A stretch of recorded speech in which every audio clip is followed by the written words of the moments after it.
Hello, everyone, and welcome to this month's Mystic Maintenance. We have Danie from the Tipsy Hellcat mobile bartending service. How are you? Good. How are you? Good. So excited to have you here. We immediately vibed. We kind of have known each other from a distance because we run in similar circles, but it wasn't until the Bridal Expo that I really got to know you, and we've become fast friends. Yeah, I kind of stole you and whisked you aside that day. Yeah, so we did a TikTok together. She needed a prop, somebody to walk over with some drinks, and I was like, I'm not camera shy anymore. So I was like, yeah, I'll do it. It was a good icebreaker. Yes. Well, welcome to the podcast. I appreciate that you're also an avid listener. Yes, I am now. And I've been really enjoying what I've been hearing so far. It's really interesting. Yes, thank you so much. So I love your business concept, the Tipsy Hellcat, which, I think is so amazing to have something that is so eclectic and caters to the folks that are not afraid of the occult. So how did you come up with your business model? Yeah, so that's kind of the whole point, honestly. When I got married in 2024, I didn't go super hardcore into my alternative side of my wedding. I wasn't wearing a black dress or anything like some people would think is really out there, I guess. But I was still trying to lean into what relates to me personally. I was trying to make my wedding for me and my partner, not everybody else that was coming necessarily.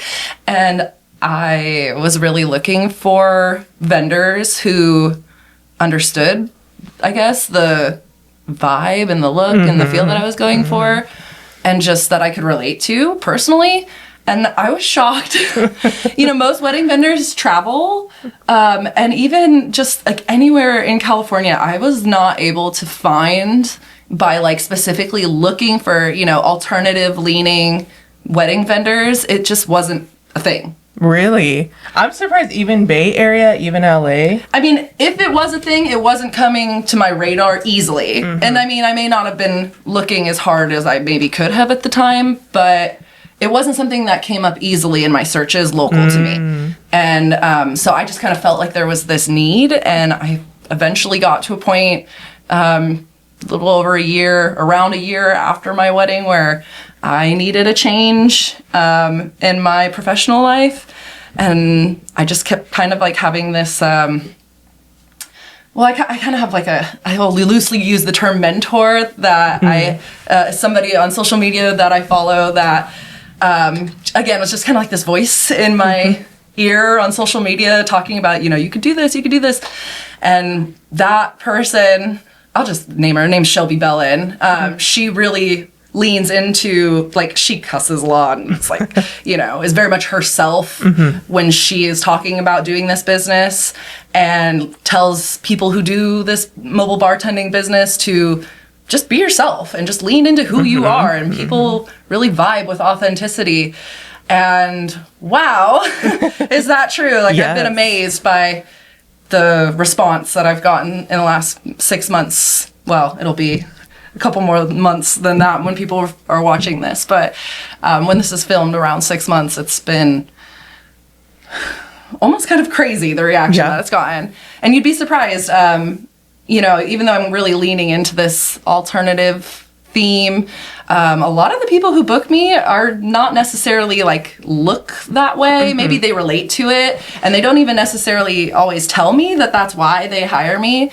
But it maybe is what's getting their attention initially, and then we have a conversation, and then those conversations, we usually just vibe, and then that's why people end up hiring my business. But yeah, it's been a whirlwind already. Yes. At any event, whether it's a wedding or just a big house party, you want to vibe with your vendor. Oh, absolutely. Yeah. It's really important. And, luckily the vendors at my wedding, I vibed with all of them. And even if they didn't necessarily look or, lean into the same things that I did, but I think that can make a big difference in any service that you're paying for, whether it's your wedding or something hugely important and memorable like that, or even just your doctor or whatever, somebody who gets you, or you feel you relate to, is always going to be a better experience, I think. Yeah. Anyone that is authentic to themselves is very attractive. It's like you're self-confident and I like you. You're not trying to be like everybody else. So that's definitely your biggest strength. Have you always been a little bit different or an oddball as a kid? Yeah, I'd say so. I mean, as soon as I started kind of coming into learning about like myself and what I liked, 10, 11, I think is around when most people probably start finding like, their own voice. Yeah, definitely have always been like a little emo kid. And yeah. I was also an emo kid, but in spirit, because my parents would not let me do anything cool. Fair enough. Yeah. Yeah, definitely had a lot of friends growing up. Same thing. My mom, however, was avidly let me shop at Hot Topic by like 11. So that was definitely a foundation moment for where we are now. That's amazing. I always adored Hot Topic, and I was like, oh, I want to buy like all the band shirts, all of the more dark things that I can only buy the more cutesy stuff. So as an adult, I actually am getting band shirts for myself because that's one thing that was like weirdly not allowed in my childhood was to have a band shirt. They're like, what is that? That's so random, but I love that for you. Yes. What would you say, like, you in middle school or high school, what was your aesthetic or what did you wear? Were you a skinny jeans person? I think we all were as millennials. I was a skin tight jeans person because by like, I don't know, 6th grade, I was heavy into punk rock. I had a mohawk by like 13 years old, like a full on pink fanned mohawk. I've got a picture somewhere I can pull up for you. Yes, please. With the denim jacket with the spikes and like the metal studs and the 18i like tall steel toe boots, the whole shebang. That was like probably my first like aesthetic that I went hardcore into. But even then, I honestly was like always getting called a poser because I would like go home and listen to like emo and like my whole life I have had such an eclectic style and taste, and like growing up, it took there were definitely some phases. There was like a raver phase and a hippie girl phase. I had dreadlocks at one point. Oh my god, I know. So many evolutions. Yeah, so many evolutions, but yeah, now I kind of just wholeheartedly embrace all of it. And you don't have to pick an aesthetic at this point in your life. I could just embrace them all. That's wonderful. And you were born in Sonora, but then you eventually moved to, what was it, Merced? Yeah, here, Merced. Merced, okay. How old were you when you moved to Merced?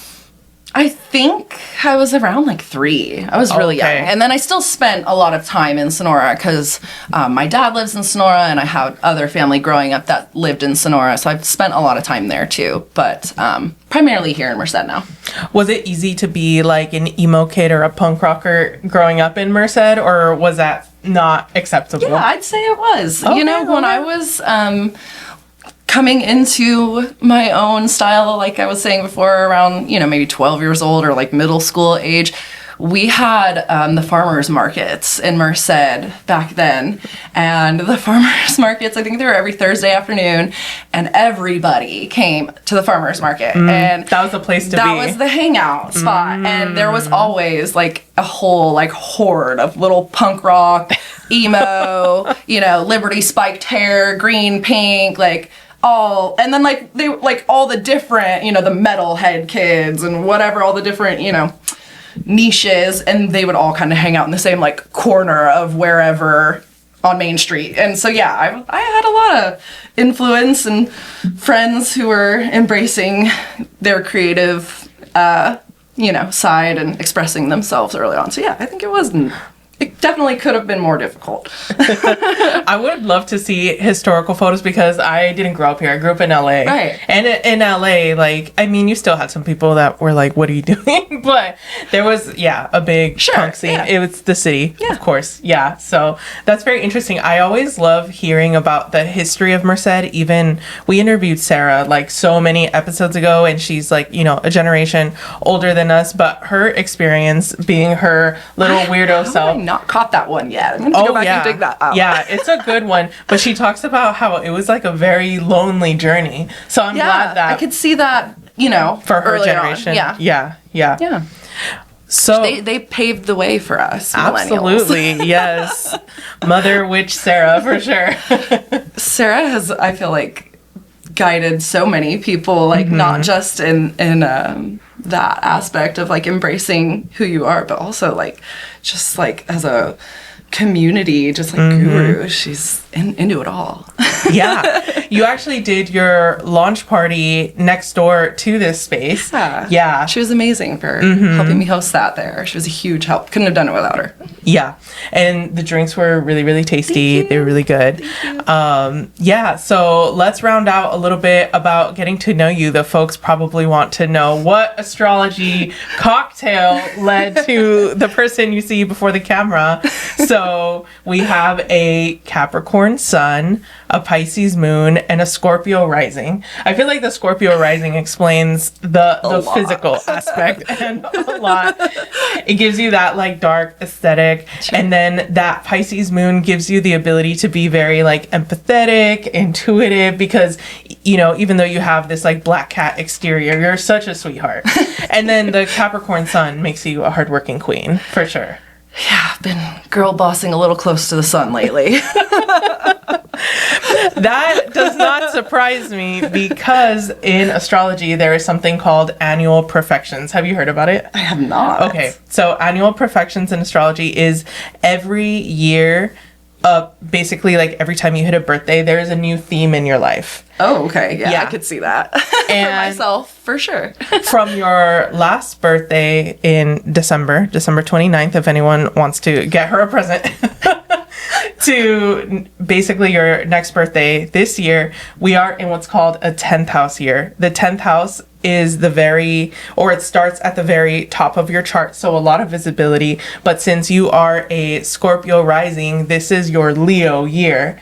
So when you say you're flying a little close to the sun, that makes me laugh, because we are like focusing on the top of your chart right now, and the sun is your time lord. So the sun is very influential for you this year, and why you've probably had a lot of visibility. Okay. All right. Yeah. Makes sense. Yeah. And unfortunately, the heat will not stop coming. Fortunately, unfortunately. It's a good problem to have. Yeah. Yeah, it's a good problem to have. It's a lot of attention on you. At the end of this month, specifically June 30th, Jupiter, the planet of luck, excess, abundant, is going to go into Leo, which is more visibility, more career moments. So it's not going to slow down, which good. I love. Good. Do you have any events coming up in June? I do have an event coming up June 27th.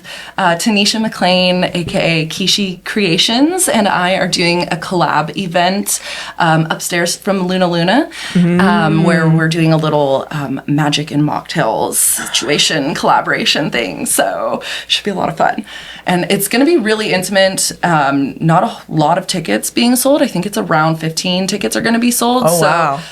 When this is airing, it may be sold out. If you go to either one of our social medias, mine or Tanisha's, there's going to be a post there talking about it. Yeah.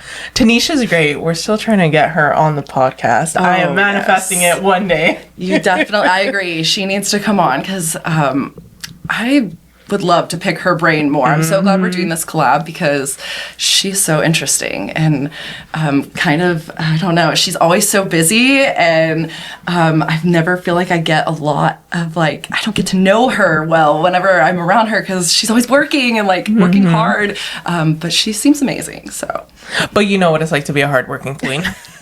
Yeah, people probably would say the same thing about me right now. Yeah. It's like anytime I'm like meeting people out and about, it's like really quick interactions. It's like, hi, bye. Speaking of Magic and Mocktails, I don't know about you, especially since you are in the bartending industry, but I'm noticing a lot more people are into mocktails and non-alcoholic stuff. Is that just me, or is that actually a trend? No, that's definitely trending. I think I've mentioned this when we talked before, but a lot of people like my age, a lot of my friends, we kind of had a crazy early upbringing. We kind of got like the partying out of our system young, and a lot of people who I know have made the really brave decision to get sober, whether they struggled with it or not. A lot of people aren't drinking anymore, and a lot of the younger generation isn't drinking alcohol like people have historically. I personally am really passionate about trying to come up with creative and delicious and beautiful mocktail combinations because I am very passionate about the fact that people who have made that brave decision to get sober deserve more than just tea and lemonade. At their weddings and events, they deserve beautiful drinks, creative drinks, just like any specialized cocktail somebody might want. So yes. I love that. Yes, absolutely. Inclusivity for your guests, regardless of the reason why they're not drinking. Even like folks that are pregnant. I had a friend that was pregnant recently and we would be drinking and she's like, that looks so good, but obviously can't have any. So I got her some mocktails and she was so happy to feel included. That's awesome. Yeah, you'd actually be surprised. I get inquiries for non-alcoholic events more than I expected to, like fully. A lot of events will ask for a mocktail like with their cocktails, but I've actually been surprised. I've been getting inquiries for baby showers, just like minor children's birthdays, quinceañeras, where cute. Yeah, so it's a thing. It's a big thing. Yeah. I'm here for it. This is so funny. I was talking to one of my friends yesterday about bartending and bartending ethics. So one of my friends said that someone basically drank a lot of drinks and then they got really wasted and then they slipped and fell and they were able to sue like the venue owner. And they're like, why did they get so wasted? And I was like, well, I think the bartender has an ethic to cut you off even if you have like more drinks. It's not even just ethics. It's like, and it's not even just like a legal responsibility. Like, it's a whole thing. Like I tell people all the time, when they're concerned about overconsumption at events, I will do my absolute best to prevent that because it's not just what could happen, what accidents could potentially happen. I would be personally held liable potentially if something terrible happened. And that's like a whole thing where it's a whole thing. It's also part of why it was so important for me to upgrade my business to an LLC because there is such inherent risk when alcohol is involved with your business, and it's important to separate your assets. Absolutely. We own our house, so it's like we just bought our You're a homeowner too? Yes, we just bought bought our house back in 2023, so it's like I have to protect my assets with an inherently, risky business. But even beyond all of that, there's a lot of layers to it, moral, and obviously just not wanting anyone to get hurt, not knowing how everyone's getting home that night. But yeah, there are levels to it, and it's something I take really responsible or, seriously, and try to be really responsible with, making sure, of course, like myself and all of my bartenders are certified for responsible beverage service, and just know what to look for. I mean, my bartenders and I, we just like, it's so easy to just give each other a look when we see somebody where it's like, that telekinesis going on. Halfway through service, you see that glaze in their eyes. It's like, okay, we're slowing it down from here, or we're giving them water or whatever the case may be. Yeah. So yeah, it's a thing. The telekinetic message goes through, this bitch is wasted. Do not serve them any more alcohol. It's honestly that easy. It's just a look. It's a look, and then you look at them and you look back and it's like, nod. Yep, we're on the same page. Okay. That's good to know because that's what I thought. I was like, well, yes, that person slipping was horrible, but it makes sense the bartender should have cut them off if they were that wasted. I know exactly what you're talking about, and it's funny because my husband sent me an article linking me to that recently, and my response immediately was like, yeah, it's excessive maybe, because she had quite a big settlement that she received from it. But it's also totally within her right to do because she could have fallen off the cruise ship. Like, what if she died because somebody overserved her? Like, they need to be responsible, especially on a cruise ship, because they gave her, it said in the article how much they served her, and it's not a safe amount for anybody to be consuming. So I'm like, I also may have responded with like, boy, I sure could use that many shots and, that much money right now, too. You want to go on a cruise? But yeah, no, like, that's, all jokes aside, like, it's kind of within her right, because they shouldn't have done that. It could have been a lot worse. They're honestly lucky something worse didn't happen than just her slipping and eating shit. Actually, I didn't read the article. I don't know if it was just eating shit or what, but, Yeah. You Yeah. get it. Oh, that's so funny. I was about to say it's because we're going on a cruise and we're talking about drinking on the cruise, but obviously like not to that extent. Nobody fall off the ship. Be careful. Well, if this airs because our cruise is late April, early May, it means we made it and nobody fell off the cruise ship. Awesome. So with, flying so close to the sun, girl bossing so hard, how do you take care of yourself? Especially because a lot of these events, unless it's like a baby shower or something, they're usually like at night. Yeah. How do you recharge? That's a great question. I'm honestly still kind of working that out. I'm not gonna lie. I have just kind of got this habit of getting into like intensely like work mode, and then I try to relax, and I'm like, okay, you need to, you're getting overstimulated, overwhelmed, you need to relax. And I mean, my first go-to, honestly, it's like, let's plug in The Sims.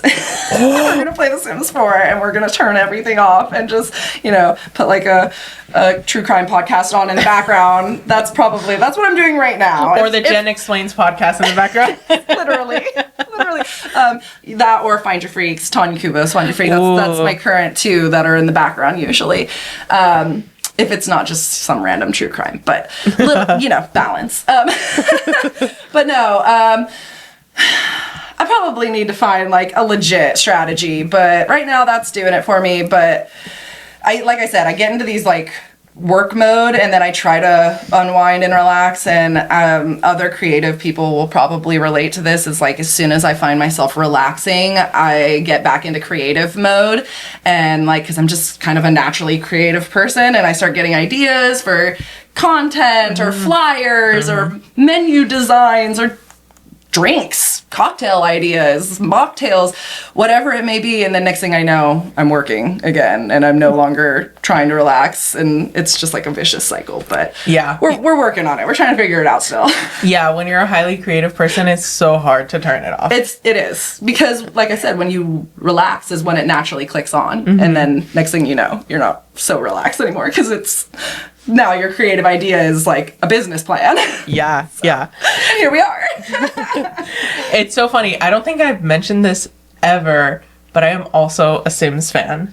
I have been playing The Sims for a long, long time. It is so relaxing just to have like a second life. And I think one time David called me out. He's like, so you're like working and cleaning your sim house and all, like, this is relaxing. So relaxing. You're living a separate like life. A toddler screaming in the background. CPS is about to come over. You're like, no, this is what I do to chill. Someone's on fire, like your kitchen's burning down. You're like, this is relaxing. I really like when they added the pets, because before I could have a pet when we lived in like apartments and stuff, that was like my outlet. Living like vicariously through your sim. I have my virtual dog in the sim world. Hell yeah. Yeah. Love that.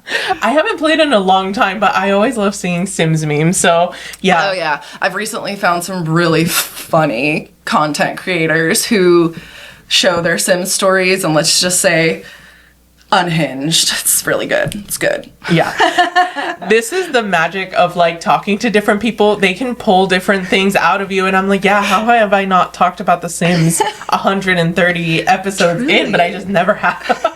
That's so funny. I love that I pulled that out. Yeah. Well, speaking of work-life balance, you have some friendly planets that are going to help you find that work-life balance and that wellness and that routine, but we'll talk about it after this ad break. Awesome. Today's episode is brought to you by us, Kythera Collective. If you've been vibing with the energy of the show, then you're going to love the Kythera Club over on Patreon. It's a space that I built for the cosmic, the curious, and the slightly chaotic. You know who you are. With 3 delicious tiers to choose from, we start with the chocolate level at $4 a month, which gains you access to weekly horoscopes and the exclusive Unhinged podcast, where I say things that don't make it to this main feed. It's sweet, it's spicy, and it's just for you. Next, we have the cafe level at $7 a month. This is where things really start to get cooking. You'll receive access to exclusive workshops, monthly virtual hangouts, and a private Discord community where you can chat directly with me and receive exclusive behind the scenes updates. It's magical, cozy, and a little unhinged in the best way. Finally, we have the tequila level. This is the VIP lounge.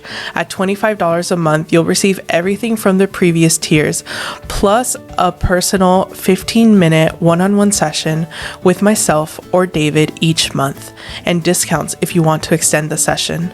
It's a whole vibe and a powerful way to receive personalized guidance. So if you've been laughing along with us, crying or rage screaming in agreement, come hang out with us at the Kythera Club. Head over to patreon.com/JenCalo and choose your tier. If you want to sponsor an episode and advertise with us, go to our website, www.jencalo.com. All right, now back to the show. Welcome back. Something I didn't mention in the first half that I wanted to say for the second half, because it might be a little bit of a longer story or conversation, is thank you so much for that referral. Because you tagged us on a Facebook post, we got to do tarot at a wedding. I think that's so cool. It was so cool. Like, one simple little tag made us $600. That's amazing. Yes. When you told me that you booked that gig, I was like speechless, and because it was so quick. The turnaround was fast. When I'm booking weddings, the turnaround is never that. I mean, granted, their wedding was coming up quickly, yes. but I mean, it's usually minimum like 2 or 3 weeks for me to go back and forth with customers, and I expect that. Especially when they're making, such a big decision for their wedding. Like I said, I know that person had a quick turnaround though, but I wasn't expecting it to be like, almost the next day. I think that you got back to me and were like, hey, we booked them. I was like, yes. That's amazing. Yes. What I appreciate about you is that you have the same sentiment as me, that abundance is for all of us and a rising tide raises all ships. Like, there's no need to be in competition. There's no need to be like weirdly like secretive, like these are my leads. Yeah. Especially in the wedding industry, it's weird out there. And amongst the different types of like vendors throughout the wedding industry, some are more cutthroat than others. And in in the mobile bartending industry, it's starting to get a little bit saturated in certain markets, and then in others, that's like a brand new thing still. So it can be kind of hit or miss, but I'm a firm believer that there is enough business out there for all of us, and there is no reason for people to be so cutthroat. It doesn't help your business, in my opinion. It doesn't reflect good on you personally either, in my opinion. Like, there's just no reason for it. And that said, I'm really trying to kind of put out there that I've created this community on Facebook called the Hellcat Bridal Collective California. Again, kind of like when you were asking me why I created the Tipsy Hellcat, same reason I created this Facebook group, is just to try to get a place where as many as possible of the creative and alternative and people who are in the wedding industry who are comfortable going outside of the box and outside of the typical live, laugh, love, beige wedding world, which is most of the wedding world, let's be real. Yeah, I've got this Facebook group thing going on. If you're an alternative vendor or a vendor who feels like they relate to that or wants to do more of that type of work, or find other couples who are looking for vendors who are open to that type of work to do, whatever work you may do in the wedding industry, come find me on Facebook or come find the Facebook group, because the whole goal is community over competition, trying to get everybody in this place. It's up to the couple who they want to hire, but as many people who are comfortable with it, who relate to it, or passionate about it, even better, the better. So something we're doing. Yes. And I will link everything in the show notes, like all of your socials, the Bridal Collective. But yes, At first, David and I thought we were getting scammed because it was too good to be true. It was, this person posted, like, I'm looking for some last minute entertainment. I ended up finding out why. It's because they wanted to do a little bit more of like an indoor outdoor theme, but it was going to rain on their wedding day. Oh. Which is good luck, but they were like, our guests can't be indoor outdoor. They have to be stuck indoors. So what are they gonna do? Also, this was our first Indian wedding, which was very exciting. Everyone in their saris, like their henna. I felt underdressed. What a dream. I was like, y'all are models, you are killing it.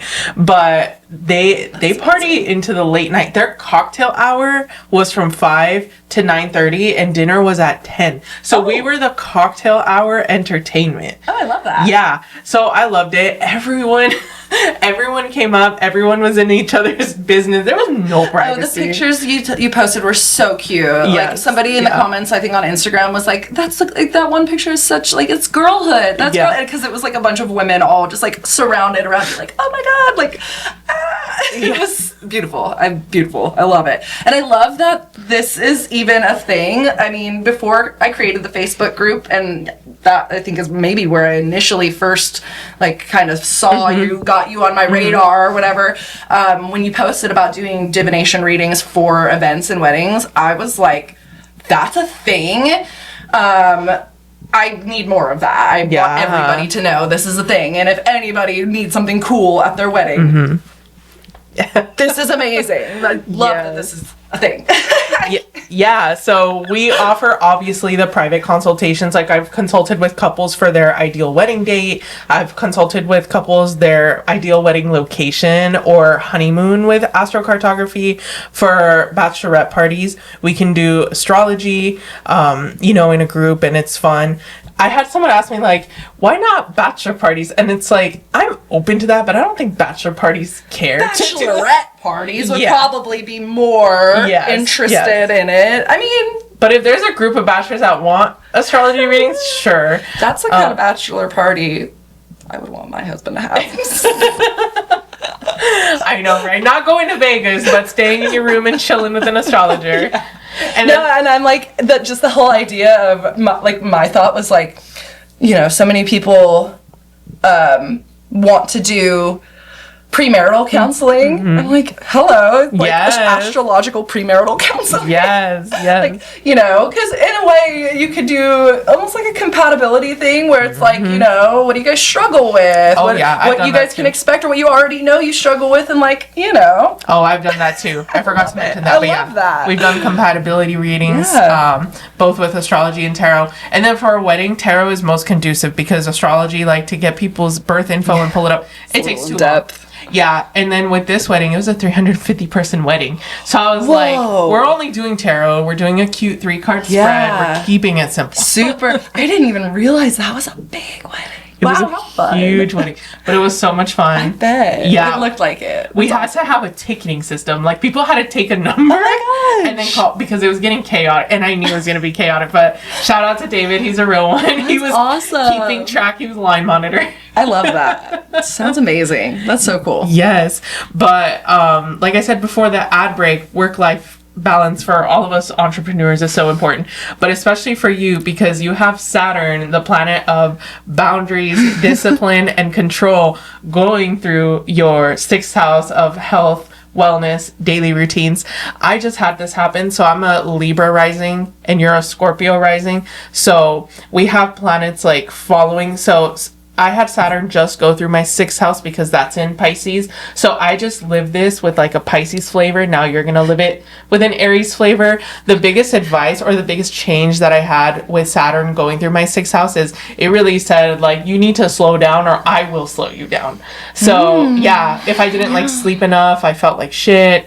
If I didn't make the time to have that like mental decompress with hobbies and stuff, I would just feel so crappy. And I was like, why do I feel so burnt out? Oh yeah, because I'm not letting myself reset. So this is going to be interesting the next 3 years because that's more or less how long it takes Saturn to go through a sign. It's gonna, with Aries, I think it's going to be a little bit less on like you need to isolate, but it's going to be a little bit more like, how can you maintain, it's like a marathon, not a sprint, is the best way that I can explain it. It's like, how can you keep the consistent momentum? Like, what things can you build into your routine so that you can keep up the pace? I could definitely see that being a theme for the next couple of years. You know, and I'm also somebody who struggles with some chronic health issues and pain issues. So it's been a little bit, you know, I just kind of had a marathon of my first big events. And I'm in like my first kind of couple of weeks of downtime since then. And I thought it would be pretty relaxing, but we're 2 weeks in, and because now I've gotten some more visibility, the leads are rolling in like crazy, which again, good problem to have, not something I want to be complaining about. However, getting, you know, that downtime in has been a struggle, and I'll figure it out. Yes, you will. And then something exciting that I see happening for you in 2027, since your birthday is pretty much at the end of the year, the focus really changes with the year, which is really cool for you. For most of us, it switches like in the middle of the year, and it's like we have our own year, but your year, energetic year, aligns with the calendar, which is kind of nice. It is. I feel it every year. I feel what you're saying very much every year, and I kind of always just thought it was like everybody felt that because it's the end of the year, and to a degree, probably everybody does feel like that. But I think it's very amplified for me. In 2027, it's going to be the year of connections, and your Time Lord or ruling planet will be Mercury, which, you know, is about communication.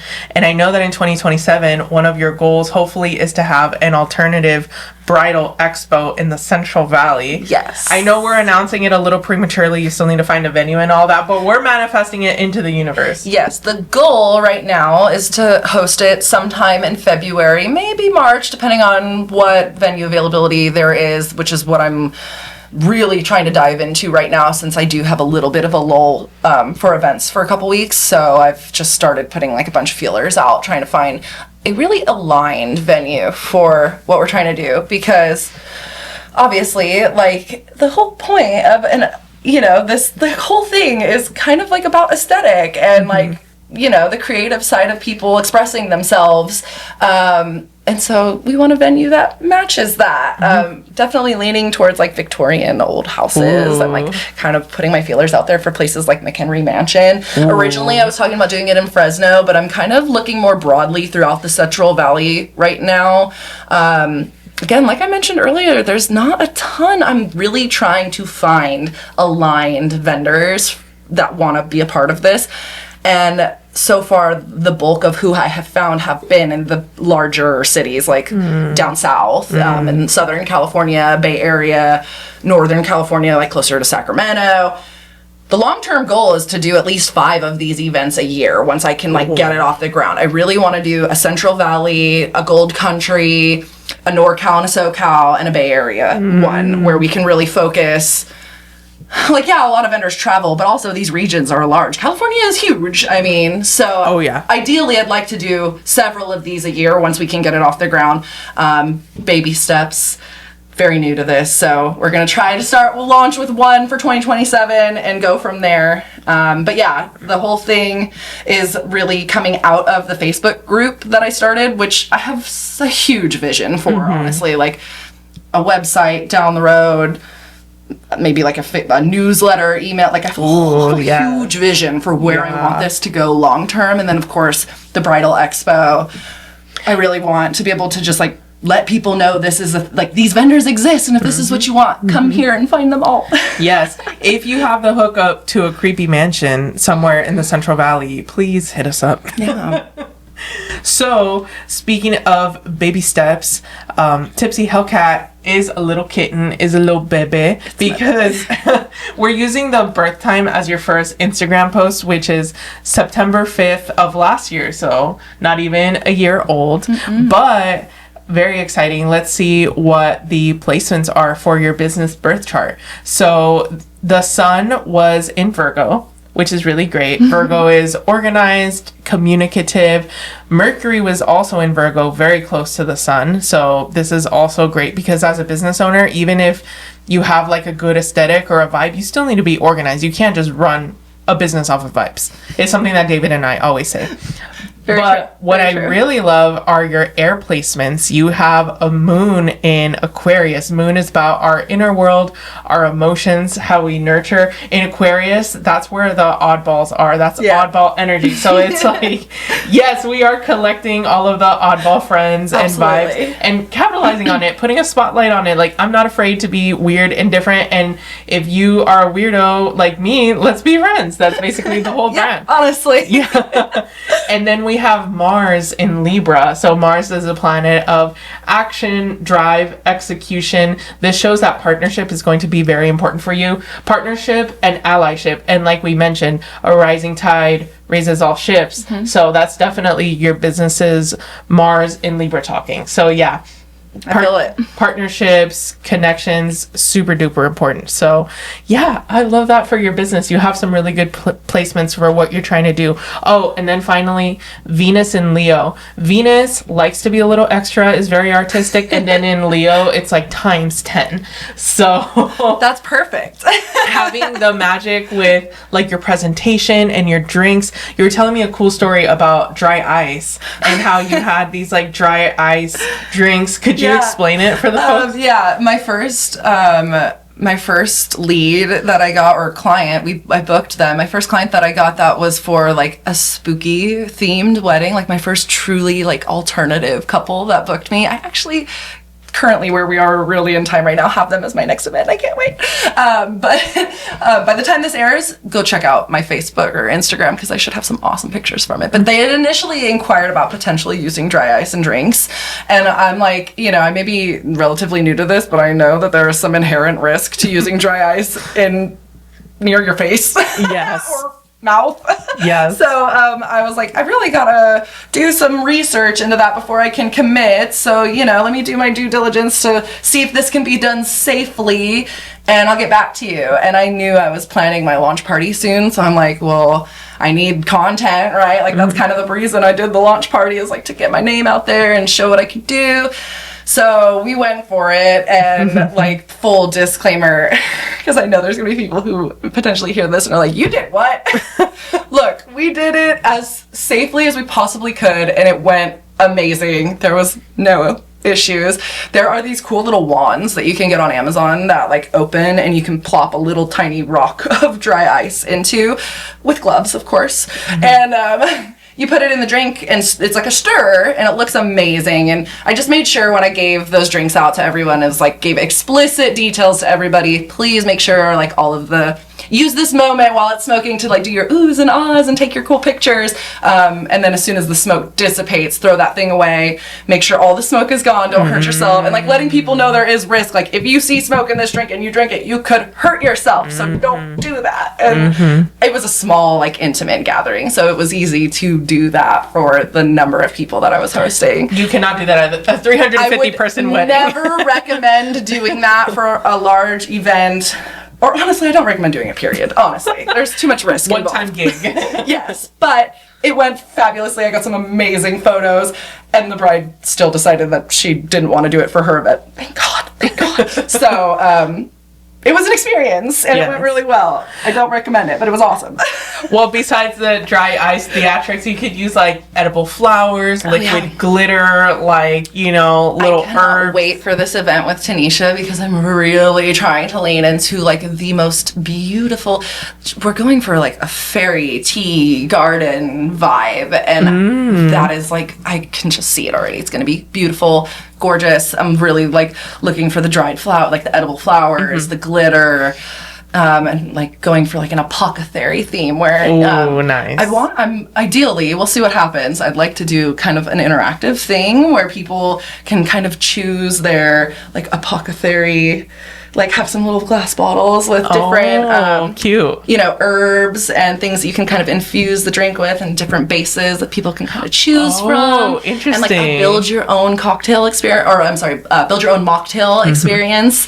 That's really like, leaning into the beautiful fairy garden apothecary vibes. If we are free, I definitely want to go to that event. That sounds dope. Yes. Oh my goodness. I can't wait. Yes. Well, it was such a pleasure having you on the show. Any last minute shout outs or events or anything that you want folks to know? Just check out this collab that Tanisha and I are doing, and check out whatever Tanisha's doing. She's always doing amazing, beautiful, all kinds of things, from burlesque to her baked goods. Honestly. So much good stuff. Her teas, all of it. Yes. So shout out to Tanisha. Yes, and a shout out to you for really starting this brave space and being like, I'm going to make a movement in California. I see a gap and I want people to feel included. So Thank you. Shout out Thank to you you as well. for having me here to be able to shout it out and boost it to the world. Thank you. Yes, and you also post some funny like memes and stuff sometimes on your page, so definitely check it out for the laughs as well. And if people want to book you, you said you do pretty much any type of event, whether it's a daytime event, nighttime event. We do it all, whatever you've got going on. What's your service region? Roughly 120 miles from Merced is our general service region, depending on the event.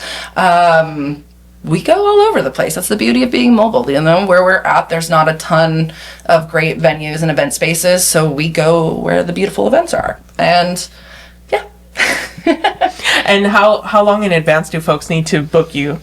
I don't have a hard timeline. I mean, I've got a normal payment schedule, but sometimes people reach out to me and we just, edit to make it work for when their event is. If I'm available or if I have staff available, we can try to make it work, regardless of when it is. I've had some people reach out with like last minute things, cancellations, fall throughs, and I've been able to step in and fill in for things like that. So if you've got something going on and you're interested, reach out. I'm on Facebook, social media, pretty much everywhere.